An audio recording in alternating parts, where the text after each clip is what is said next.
दोस्तों, आप तमाम लोगों ने देखा कि किस तरीके से देश के नेता प्रतिपक्ष राहुल गांधी 200 से ज्यादा सांसदों के साथ सड़क पर उतर गए। इलेक्शन कमीशन के कार्यालय के बाहर जाकर के प्रदर्शन कर रहे थे, प्रदर्शन करने के लिए निकले, लेकिन उनके साथ क्या कुछ हुआ, उनके साथ जो सांसद थे उनके साथ क्या कुछ हुआ, वो आप तमाम लोगों ने देखा। आज पूरी दुनिया कहीं ना कहीं भारत के उस तस्वीर को देख रही थी और अखबारों में भी ये बातें साफ तौर पर लिखी गई कि किस तरीके से भारत में एक तरफ जब सत्ता पक्ष है, वहीं दूसरी तरफ जो विपक्ष है वो सड़कों पर उतर करके ये कह रहा है कि इलेक्शन कमीशन के सांठगांठ से मिल करके यहां पर सत्ता पक्ष में लोग सत्ता में बैठे हुए हैं।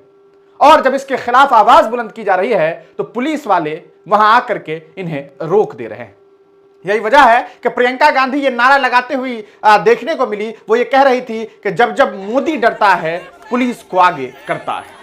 वो तस्वीरें आपने देखी कि किस तरीके से महुआ मोइत्रा से लेकर के और भी कई ऐसी नेत्री थी, सांसद थी जो लगभग बेहोश हो गई तो बेहोश होने को थी। किसी को राहुल गांधी ने पानी पिलाया तो किसी को कुछ महिला सांसद ने कहीं ना कहीं रोकने की कोशिश की, बचाने की कोशिश की, जमीन पर गिरने से बचाने की कोशिश की।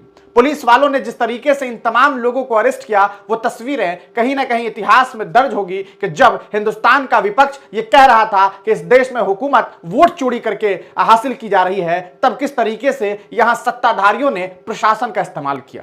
जबकि तमाम तस्वीरें देखने को मिली, जबकि सब कुछ देखने को मिल रहा था, उस दरमियान एक नेता वहां नदारद नजर आए और वो नाम है ऑल इंडिया मजलिस-ए-इत्तेहादुल मुस्लिमीन के सांसद अध्यक्ष असदुद्दीन ओवैसी। आखिरकार असदुद्दीन ओवैसी वोट चोरी के खिलाफ जब इतना बड़ा प्रदर्शन हो रहा था, सांसदों ने, तमाम दल के लगभग लोग जो हैं, जब आम आदमी पार्टी इंडिया महागठबंधन से हट जाने की बात कर रही है, इसके बावजूद संजय सिंह जो है वहां पर बहुत मजबूती के साथ खड़े थे, तो असदुद्दीन ओवैसी वहां पर क्यों खड़े नहीं रहे?